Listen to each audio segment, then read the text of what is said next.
గోదావరి పుష్కరాలకు సమయం ముంచుకొస్తోంది. మరి అందుకు తగ్గట్లే పనులు జరుగుతున్నాయా? ఇది పరిశీలించేందుకే పవన్ కళ్యాణ్ రాజమండ్రి వెళ్లారు. ఇప్పటివరకు మరి తీసుకున్న చర్యలేంటి, భవిష్యత్తులో చేయబోయే పనులపై స్పష్టమైన ప్రణాళిక ఏది అంటూ అధికారులను ప్రశ్నించారు. అధికారుల తీరుపై కొంత అసహనాన్ని కూడా వ్యక్తం చేశారు పవన్.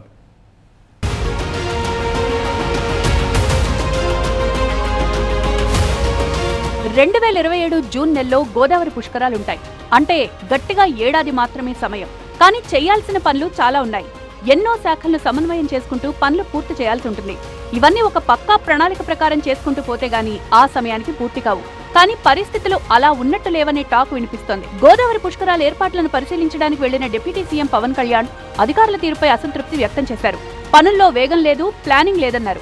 8,600 కోట్ల నిధులకు ఇంకా డీపీఆర్ అవ్వలేదన్నారు. చివరి నిమిషంలో హడావుడిగా పనులు చేస్తే కట్టడాలు కూలిపోయే అవకాశం ఉందన్నారు. 8,000 కోట్లు పైచులు 8,800 కోట్లు 7,369 పనులు ఇప్పుడు దాకా డిపిఆర్స్ లేవు. ఇప్పుడు దాకా మనం కూర్చోబెట్టి ఎన్ని టెండర్ స్టేజ్లో ఏమి లేవు.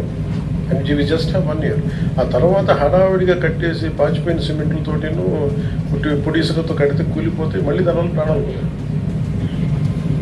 Because I don't want that kind of brand name for AP, for NDA government. either we do it in a most concrete manner, డెడికేటెడ్గా మనసావాచ కర్మ చేయాలి, లేదంటే దీన్ని ఒకసారి కొన్ని ఆలోచన చేయాలి. కేంద్రం నుంచి నిధులు తీసుకురావాలంటే ప్రణాళిక అవసరమన్నారు. పుష్కరాలకు టూరిజం శాఖ సన్నద్ధంగా లేదన్నారు. పుష్కరాలంటే రాజమండ్రిలో ఒకచోటే కాదన్నారు. 6 జిల్లాల్లోని 274 పంచాయతీల్లో ఘాట్ల ఏర్పాట్లు జరగాలని పవన్ కళ్యాణ్ ఆదేశించారు. నా దగ్గర ఏముందంటే అసలు ఇప్పుడే 274 పంచాయతీలు ఉన్నాయి. 274 పంచాయతీలకి మీరు చెప్పాల్సింది ఏంటి?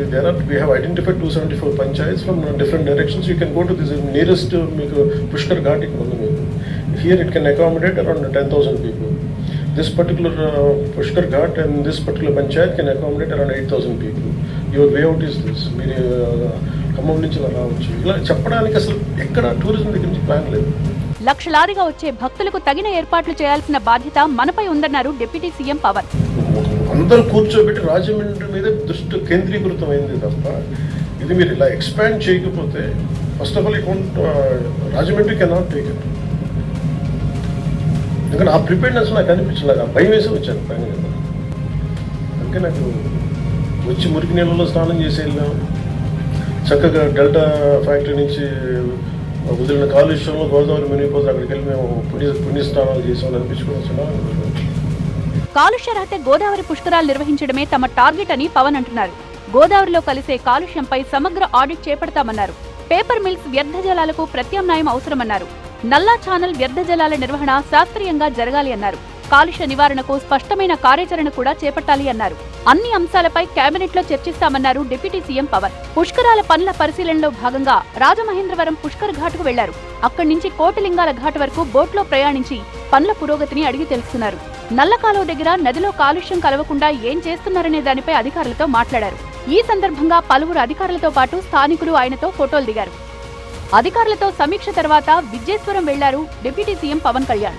విజేశ్వరం గోదావరి గట్టు నుంచి సిద్ధాంతం వరకు మంత్రి దుర్గేష్ ప్రతిపాదించిన రోడ్డు మార్గాన్ని పరిశీలించారు.